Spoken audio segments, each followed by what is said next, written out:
1380 KCIM Sports presents KCIM Sports Rewind. A look back at the week in high school sports. Brought to you by St. Anthony Rehab Services. Here's Sports Director Jeff Blankman, John Ryan, and Jeff Honnold. I'm still trying to figure out how this happened, that I just wound up starting the show about a minute and a half early. I don't know, especially with a good Van Halen song on like that. Great lead-in. You kind of lose track of time when you got the Van Halen cranked up. Yes. Well, it says KCIM Sports Rewind, little bonus edition, because you got a minute and a half extra of us just rambling on. So does this mean that we have to end at 10 o'clock, that we started at a minute and a half early? Do you ever end at 10 o'clock? No. You were the one who wanted to make this show an hour long. We could probably fill it. You could probably fill it.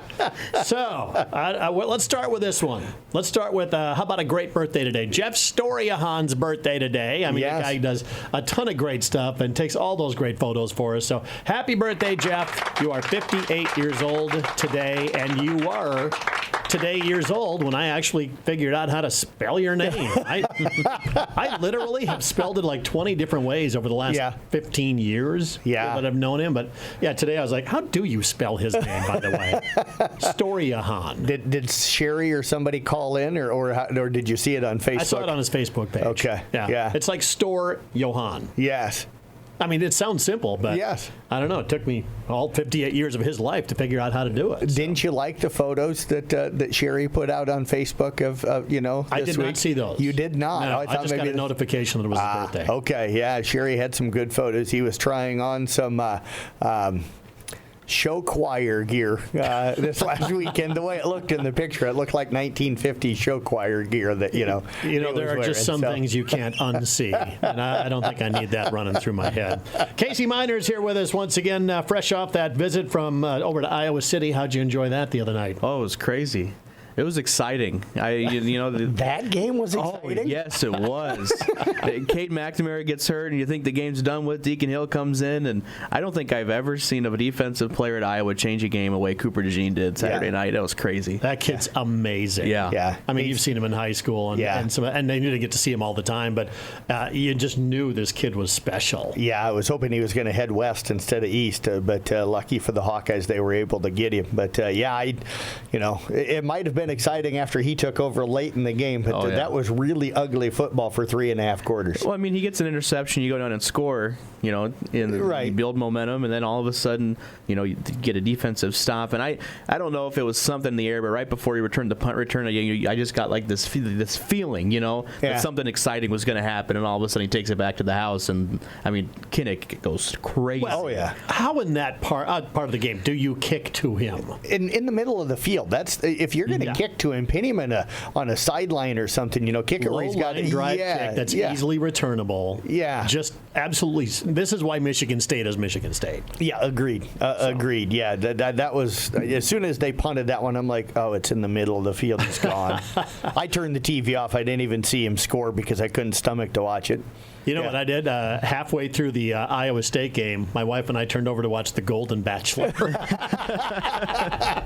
That's how bad that game was going at halftime, because that first half took a lifetime. They were in it, though, for a long time, for the first quarter and a half, and then started turning the ball over, and Oklahoma started rolling up the score. And then it was like, we're done. I'm not watching this in a second. Yeah, well, it sets up a big matchup for Casey again this week, being a Texas fan, too. I mean, gosh. Oh, yeah. How you and I get along, I don't know, because the two programs I hate the most are your two favorite teams. Hey, I don't know if there's been a more interesting or exciting matchup between the two teams until this year. I mean, how many times in the last 10 years has Texas been ranked higher than Oklahoma going into this matchup? Yeah. How many years has Texas underachieved going into this matchup? A lot. But not this year. I think Texas is probably for real this year, and that pains me to say that, because the way it looks right now, they're one of the best teams in the SEC when they go there. Agreed. If they stay that way. If Oklahoma looks like they did against Iowa State, they look like they're going to be contenders in the SEC.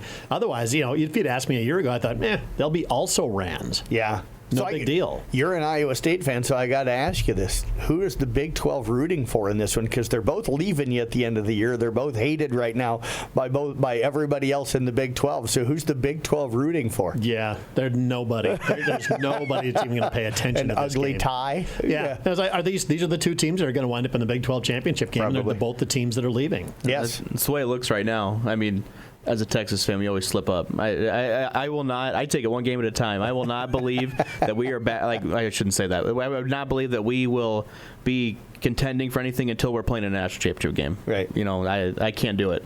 So let me ask you this: win total for Iowa now that Cade McNamara is gone. You're probably looking at maybe like a 10-win season at most, maybe. But what do you think now? Is that how does it affect that win total for the year? I don't think it affects it much, just because of how weak the Big Ten East is, just based off of that. And I think Deacon's not a bad option. If you watched him throw the football, I think a healthy Deacon's better than Cade McNamara playing at 70%. You know, and I said that all year just based off of watching Cade play. Like, Cade can't scramble at all, so he just sits in the pocket and gets killed all game. He could until the injuries happen. Yeah.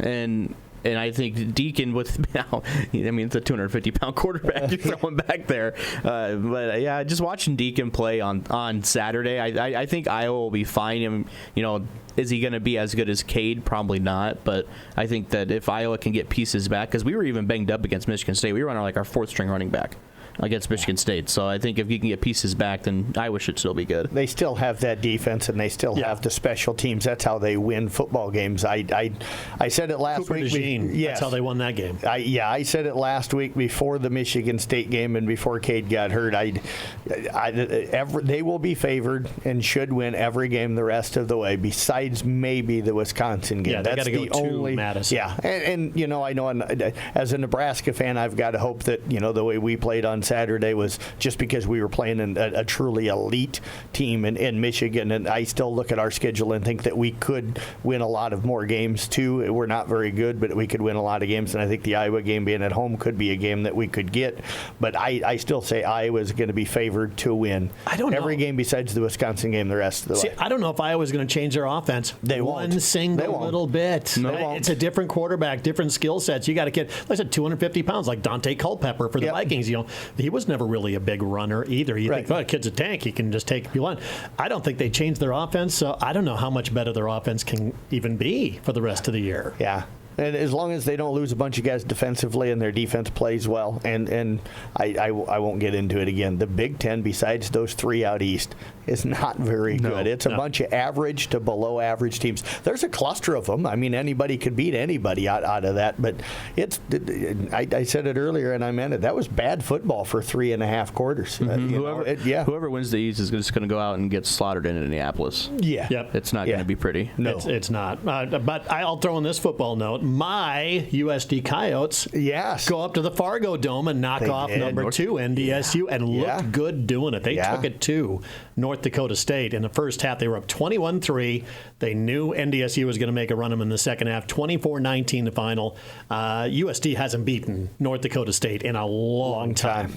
And it was a last-second field goal the last time they did. This time, a late field goal sealed it for them. But, boy, what a huge win for them. So is it starting to change? Are we starting to see the turnover? Is NDSU not going to be like the dominant program since anymore? They lost their coach? Who was it? I can't remember his name. He's at Kansas State now. Yeah, Kleiman. Yep. Yeah, there you go. Since they lost him, that program is not at the level it had been. Yep. I don't think they have quite the athletes there anymore. He's a huge draw. Took a lot of those kids with him to Kansas State. Right. And so, he's done a heck of a job at Kansas State. It's hard to believe that Craig Bowl built that in a way, and then he left and went to Wyoming, and Chris Kleiman kept it where it was at, and maybe even made it a little better, which was hard to do because Bowl was winning national title after national title there as well. Mm-hmm. It's hard to find 3 great coaches in a row and to be able to keep things rolling. Yeah, and that's not to say this guy's bad by any stretch. I mean, they're going to win almost every single game they're in this year and be in the playoffs and all that. But that was a huge one for me. And also, by the way, today kicks off a day. I bet you didn't know this. Today is the last day that we'll have to live through Thanksgiving Day that there won't be at least one college or one pro football game on TV. Really? Yeah, 50 straight days of football. I love football. I absolutely love it. But there's a part of me that says, football should be Thursday night, high school should be Friday night, and then college you get on Saturday, and the NFL Sunday and Monday.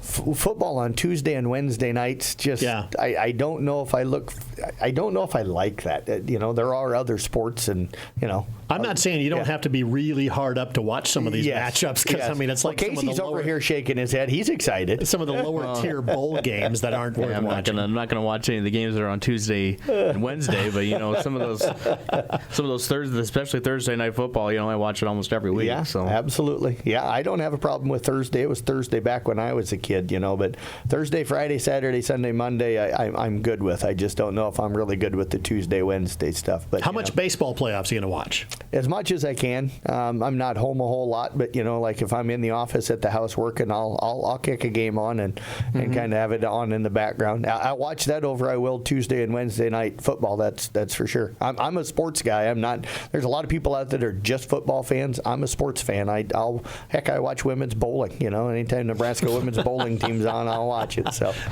Casey, how about you? I mean, if the Cubs were playing, I'd watch probably a lot more of the postseason baseball than I would. I like the Blue Jays. Jose Bautista was my favorite player growing up, so I'll watch the Blue Jays play. Get out of here. Play a little bit. Leave the studio now. They're playing my Twins in the opening round.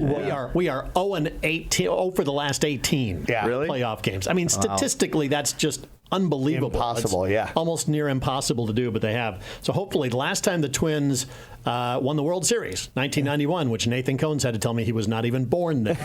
Neither were you, Casey. Blankman, you were around. Certainly. I was already out of high school. Let's just go with that. And so that was last time they beat the Toronto Blue Jays in the opening round. So maybe it's setting up again for them. I don't know. I'm not promising anything.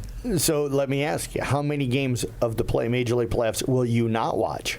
Because I know you're a huge baseball guy. I will watch when I can. If the Twins are playing, I'm going to watch. Right. Outside of that, I'll watch when it's convenient for me, honestly. But I do think baseball's turned a corner. They have really up the game. Now that they take about 2.5 hours, it's a lot more exciting that way. Speaking of baseball, I got a trivia question for you. Okay. All right, so here we go. There are 12 Major League Baseball teams in the playoff.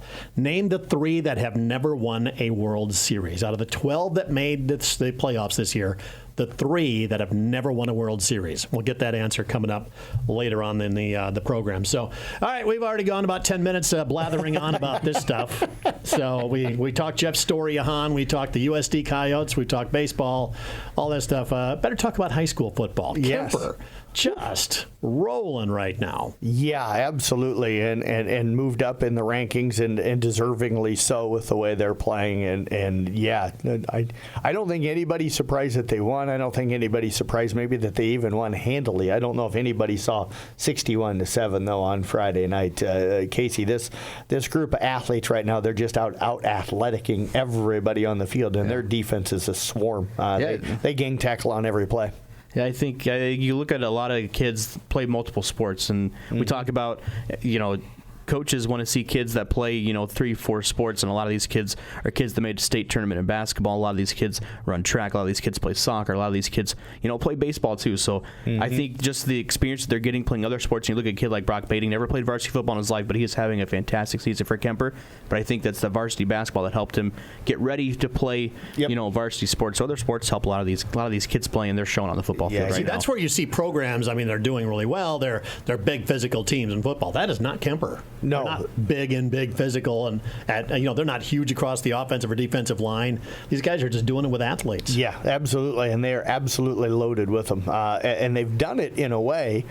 They've got 2 D1 guys on their team, DJ Vanami, going over to Iowa next year, and Evan Adams going up to USD next year, and Evan's been out most of the year with an injury, and we feel horribly bad for him. And DJ was supposed to be the starting quarterback and suffered a shoulder situation, and he's been playing, but he hasn't been their quarterback since week 1. He hasn't really seen a ton of time either. So, you look at the success this team's had with their 2 D1 guys playing really, in a way, a limited role in the success of this year's team. That tells you how everybody else has really stepped up their game. Where do you guys see DJ playing in college? I mean, tight end. Tight end is where they recruited him for, and that's he's not really. I don't know if Kemper really has what you call a tight end, but they've got him working in that kind of slot wide receiver area this year, and he's so athletic and so physical. I mean, he's that prototypical guy that you see Iowa recruit. Maybe didn't play tight end in high school, maybe played quarterback in high school or something like that, but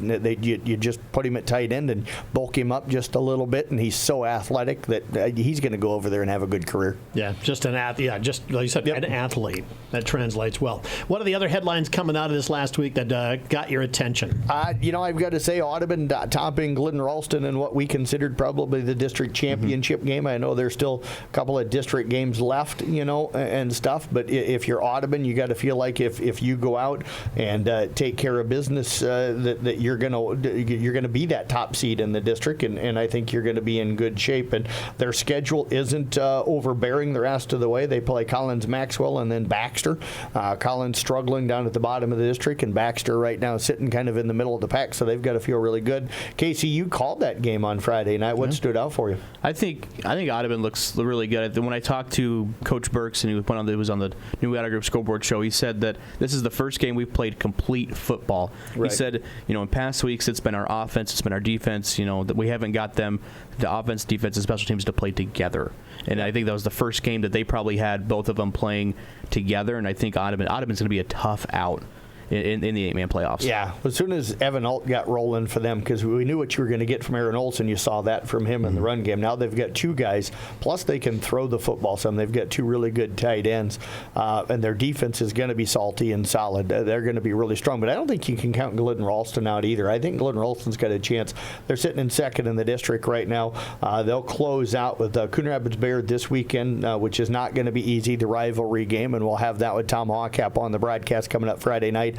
And then, they close out after that with St. Edmund, who a lot of people picked to win the district, but is sitting 1-3 in the district and has really struggled against the top teams, including having Coon Rapids Bayard kind of go up there and just take it to them on Friday night. I think with the way it sounded, I didn't get to hear Moore's interview on Friday night, but it sounded like they ran the football really well. They did. And that is probably the first time this year that Coon has ran the football really, really well. Yeah, Coon has struggled to get their run game going, besides Wyatt Oswald, until this Friday night. By the way, going back to that Audubon-Glidden game, that was where our sack of the week happened. Is that correct? Yes. Yeah, Colin Hartle came from his linebacker position, blitzed, and sat in Colby Wallace. I couldn't find the cut of it, sorry, but it happened. Trust me, I was there, I saw it. Okay, and who is our winner of the sack of the game? Tammy Goody is our winner this year. My former neighbor. Good, yeah. Hey, congratulations, Tammy. When are we coming over to your house for dinner? That's what I want to know. What are you serving? Text her and find out. I will. That's all brought to you by Market on 30. Good morning, all student-athlete parents. Don't let your hectic schedules keep you from feeding your family. The Market on 30 can help you with quick and easy options like Pasquale's Pizzas, our famous mac and cheese, chicken strips, and much more. The Market on 30 in the BP Plaza. Once again, congratulations, Tammy Goody. She was the winner of the week, and all you got to do is stop on by Market on 30, get signed up, and you could be the big winner coming up next week. So onwards, more football action going on. Carroll High was hanging with Heelan in a game that was delayed. Here's the weird thing. They get delayed by lightning. All the other Sioux City schools played their games on Friday night. At home. At home. Yes. And all got their games in except Heelan. I think they wanted Nick to have to stay over and do a game on that Saturday. That is true. I think this is 3 of the last maybe 4 years or something like that, or 5 years that we've had a game that finished or played on a Saturday rather than on a Friday night. Had a power game over in power game at Jefferson, and that was a number of years ago. We also had the rain game in Denison/Schleswig where Carroll High went over there, and it seems to be Carroll games every time that are the ones that end up. I think I went over and called like the last 18 seconds, or I don't remember what it was, but it was like almost over in the fourth quarter, that game at Denison/Schleswig, when they ended up suspending that. And I remember I literally drove over there, and I don't think I spent 20 minutes at the stadium, calling the rest of that football game. I remember going up to Charles City. That's a healthy drive for the Tigers. Big lightning delay. I think I got home at like 2, 3 o'clock in the morning, and then had to turn on and be on the air at 6 a.m. And that was a Carroll game, right? That was a Carroll game. I went up to Spencer a number of years ago with Terry Kaspabauer, and we kicked off off at like 10:30, 11 o'clock because there was a tornado that went through town and stuff. So we ended up kicking off at 10:30 or 11 o'clock, and that was at 2, 3 o'clock in the morning, getting home night too. So, and that was a Carroll High game. The Carroll curse. It's just long road trips. Yeah. How far are they traveling? Oh, let's delay that one, shall we? And we can't blame it all on Rowe because, I was talking to Coach the other day about it, and he's like, well, I was on the Greene County staff, or at that time it was JSPC, when they had the power outage and they had to end up finishing that game on Saturday. So he's been involved in all of them, but he hasn't always been on the Carroll staff. Maybe it's Coach Rowe. We don't know about that one. But they were looking good, though. They were up 16-13 at one point, but then it just kind of collapsed on them. Yeah, Kieran Polking had booted 3 straight field goals. They had fallen down early and came back, and then, you just feel for him. I listened to some of Nick's interview, and again, it just sounds like big plays for Heelan there late in the football game, and a lot of those through the air that just kind of gave them control of the football game. But you think about it, they go from down 16-13 to winning 42-16. So they put 29 in a row on close to, 22 straight that MOC had 28. against them, 28 straight that MOC had against them the week before. So, and I think the secondary we've seen from Carroll has struggled this year, and teams are going to pick that off in film. But I really like their chances coming up this week. It's homecoming. I think they can get Sergeant Bluff Luton. All those pieces that you're slowly integrating back are going to be back 2-3 weeks now. So I think that it should be a pretty good game for them coming up on Friday. And they need it. They're not mathematically out of the playoffs, but sitting 0-2 with just 3 games left, they've got to win out. You've got what looks like help. Yep. Yeah, it looks like you've got the district champion in Sioux Center coming up next week. They're ranked number 4, I think, this week now, and they've jumped up in the rankings and stuff. And they've looked coming into the year like the district favorite, and they're playing like that right now. So they can't afford to let this one go this weekend. Otherwise, they're out of the playoff picture. All you can do is do your part, just win. And you got to focus in on that. So how about everybody else? IKM Manning, South Central Calhoun, East Sac. I don't think we've talked to our Weeba either. No, we haven't. We'll start with IKM Manning. What a football game. Your heart breaks for them. They give you 35-31 at now number 4 ACGC. They were number 7 coming into the game. They matched him yardage-wise. They matched him touchdowns. 3 of their 4 extra points blocked.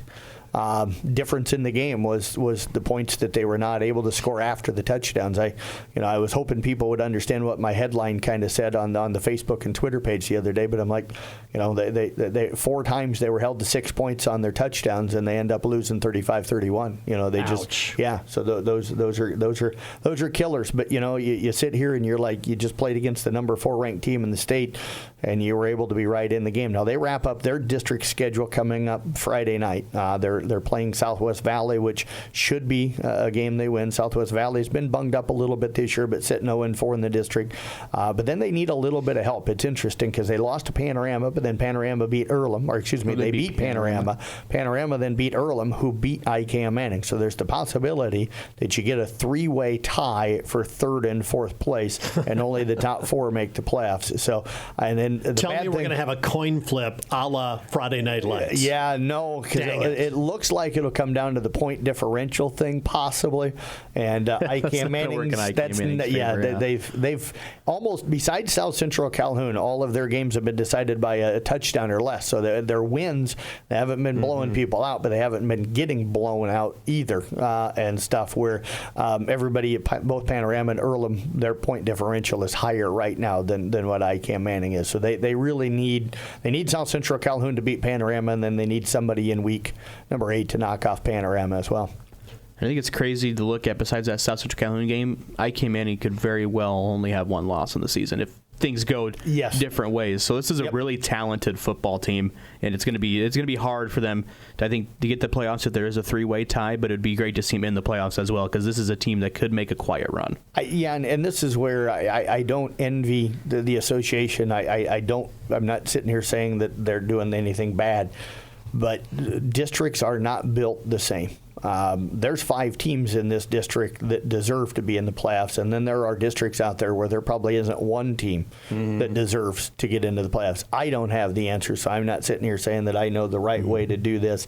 But these are the years, and you get this every year. You get it where one district is really strong, and then we've had it before where 4 teams out of one district go and beat the other district and sweep them in the playoffs because that other district, yes, you got a district champion that generally has 8 or 9 wins, but they're not very good and stuff, and you're going to have that this year. So somebody out of that district's not going to make the playoffs, and they're better than maybe a third of the teams or more of the teams that are in the playoffs. Shades of our 8-man district a couple years back. Yes, absolutely. South Central Calhoun just took a beting over the weekend. And wow. That's maybe one you just burn the tape, get about it, move on. Yeah, I'm not surprised they lost. West Hancock's 2-time defending champions came into the year ranked number 1, got beat by number 1 St. Ansgar. Yeah. I just was shocked that it was, the score that it ended up being 57-6. They were down, I think it was 30-0 at the end of the first quarter, and it just sounds like they couldn't stop the run game, giving up chunks and chunks in the run game, and that is just not South Central Calhoun like. But I know Coach Case was concerned coming in that if things didn't go right for them, they could either play with them and maybe win it, and if things didn't go right, it could get ugly, and it got ugly, and it got ugly in a hurry. And I think South Central Calhoun just struggled with physical teams. I think Coach K said that they weren't bigger than them. Right. They just were physical. They were more physical than South Central Calhoun was, and I think that they have struggled this year with physical teams. You look at both their losses, 2 teams that out-physicaled them. Yeah, both ACGC and West Hancock, absolutely. I mentioned this to you earlier this week. I saw it on Facebook. East Sac County had their homecoming, and their seniors have a unique tradition. I didn't realize this, but they take their game jerseys and they present them that week to a teacher in the school district system that made a difference for them. Yep. And I thought that was really cool. They did a video compilation, of all the teachers, and some of the teachers were really overwhelmed with, emotion and things like that. But I thought it was a really cool thing for them to do. Absolutely agree. And speaking of ESAC, what a win for them on Friday night. Defense was fantastic. Again, their D line was, Brett Thayer was incredible in the middle with William Smith and Luke Wright on the edges. And then you had the linebackers, and Carter Ludwig just has a nose to the football, and Luke Werdemont was tracking things down from the backside on that middle linebacker spot. They played really, really well. Braden Burns had a big interception for him, a couple of big catches, but 3-0 game at halftime. Luke Wright kicks a 36, a 37, and a 46-yard field goal, and the 46er would have been good from 50-something. Wow. He cleared it easily and stuff, but he was our player of the game in that game. But 23-0 win. They pull away late. They put themselves right back into the hunt for a playoff. They close out with Sioux Central and Manson Northwest Webster. They need to win at least one of those to be able to get in or have a chance to get in. So it's not going to be easy. Both of those teams right now sitting 2-1 in the district. I think the ESAC, they needed a win too. Yes. And they might have not started really, really hot, but then towards the end, they just got better and better. And God, Luke Wright looking like a first-team All-State kicker right now. Yeah, and it's funny because, Coach McCullough says it changes a little bit how you call offense sometimes. It's like if you got 3rd and 13, sometimes you're in a position where most teams are going to go for it on 4th down, so you call to try and get a 7-8 yard gain, and if you get it, you go for it on 4th. But he's like, we can get what we get, and then you just put Luke out there and let him kick, because they're in field goal range pretty much from about the other team's 35, I would say, on. They're in field goal range, and there's not many teams that do that. Real quick, Arweva, Yeah, tough one. Played with them for a while, but there's just so many athletes with Remsen St. Mary's, and they're in that situation. State power. Yeah, absolutely. Defending champions, and Arweva kind of in that situation right now, where they're in a struggle to make the playoffs. Still in the playoff picture. St. Mary's and Woodbine look like they're a lock out of that district, but right now, Newell, Fonda, Boyer Valley, and Arweva all at 2-2, and they close out with Boyer Valley and Newell Fonda this weekend. So, got to win at least one of those, if not win both of those, to be able to get in as that 3 seed in the district. All right, you're listening to KCIM Sports Rewind, brought to you exclusively by St. Anthony Rehab Services. As the athletes at your house prepare for hard work and fun of the season, remember that St. Anthony Rehab Services provides physical therapy for any sports injury that may sideline your member of the team. Sports injuries can plague kids of all ages and keep them from playing the sport they love. Athletes will be under the direct supervision of a certified and licensed healthcare professional in the newly renovated sports performance facility. If an injury is keeping your athlete out of the game, call St. Anthony Rehabilitation Services at 794-5000 for sports injury and treatment rehab. KCIM Sports Rewind, brought to you by the great folks at St. Anthony Rehab Services. You want a great program to get in shape any time of year? Those guys will do it. They'll kick your rear end in the gym, and they'll get you ready for it. So give them a call, and whether you're rebounding from an injury or whatever, they can work with you. They know exactly what they're doing over there. They can even make old guys like you and I, I'm a hopeless case. They go, yeah, maybe looking for the other, the other people, the really stuff that really needs serious help. I think they do boxing and stuff like that. Do they? People our age, yeah. Wow. I think so, like boxing type workouts or whatever, yeah. Man, I bruise way too easily now to do that stuff. So I don't know if we get to hit each other. Oh, they don't square you off against somebody? Yeah. Okay, No, I don't think so. That's probably a good thing. Yeah. Let's talk a little volleyball. Instead of hitting teams, let's talk about individuals that are playing really well right now. Yeah, just going to run through, and if I miss somebody, Casey, throw their names in for us here, but I'll just run through alphabetically so I don't forget any of the schools. But Arweva, Delaney Shirkey, and Amber Regaler, I think, have been playing well. Audubon, you got Maddie Nielsen, Addie Hooker, Harlow Miller, and then I'm going to mention Maddie Kaspabauer. She's been injured for a while now, but when she was playing, I thought she was playing well. She gave them another hitter on the outside, which really benefited them. Anna Larson, I think, also playing pretty well. For Carol, Riley Noggle and Olivia Rowetter probably been their two most consistent players. Coon Rapids Bayard, I would say Malia Clayberg and Anna Hart probably been their two most consistent players this year. For East Sac, Kate Von Drack, Kenna Meyer, Addison Ehler, and then Jen Ashinger, I think, have been playing well for them.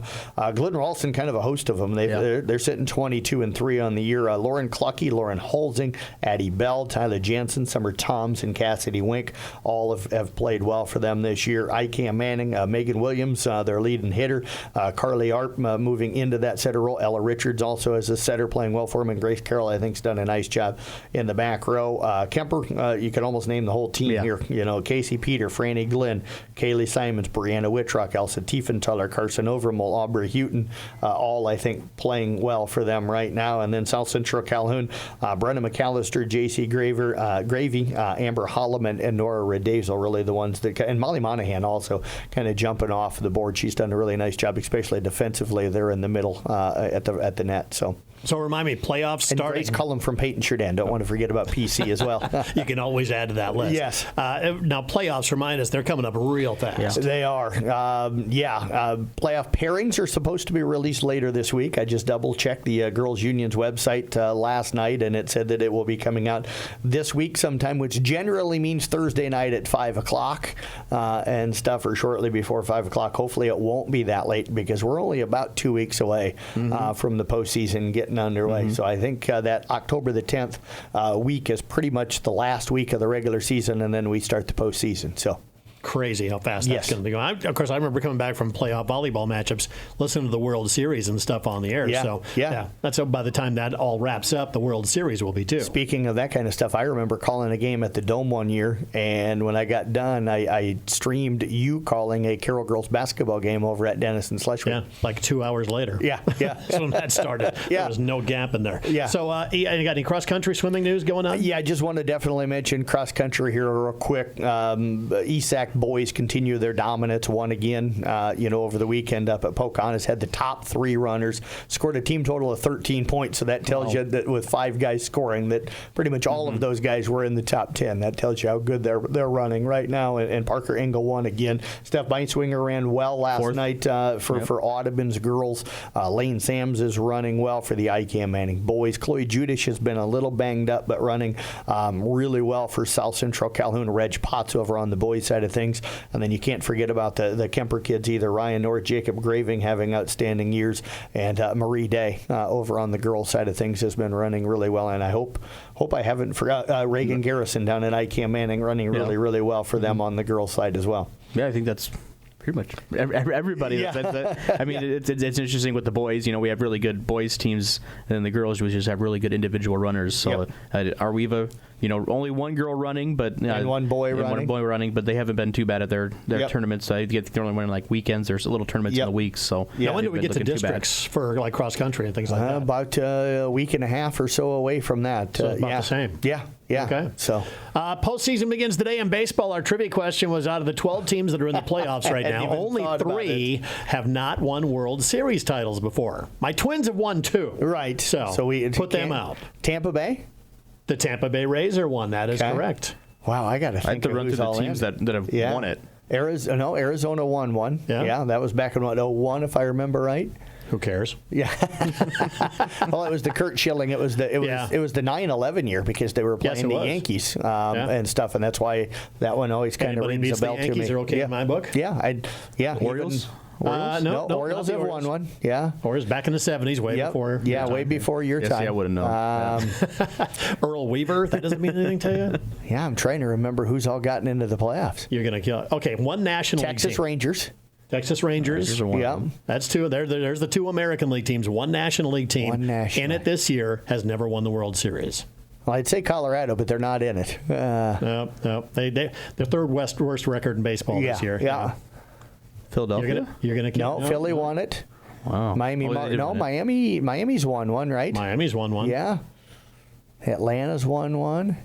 You're going to die when I tell you this. Yeah, I probably am. I should know it. For the sake of not drawing out the show, I'll give it to you. Milwaukee Brewers. The Milwaukee Brewers. I had to think for a little bit. I was trying to run through all the teams that were in the playoffs by division and league. Yeah. Brewers, Rangers, Rays. There's the three that are in the playoffs this year that have never won it. So yeah, it's hard to believe that the Brewers. So they didn't even win one when they were the Milwaukee Braves? No, I don't think so. Okay. I'm sure they would have counted that probably. That's what I would have thought. Yeah. Nope. Brewers, Rangers, Rays, they are the three. And again, games all start a little bit later on today, and that is KCIM Sports Rewind.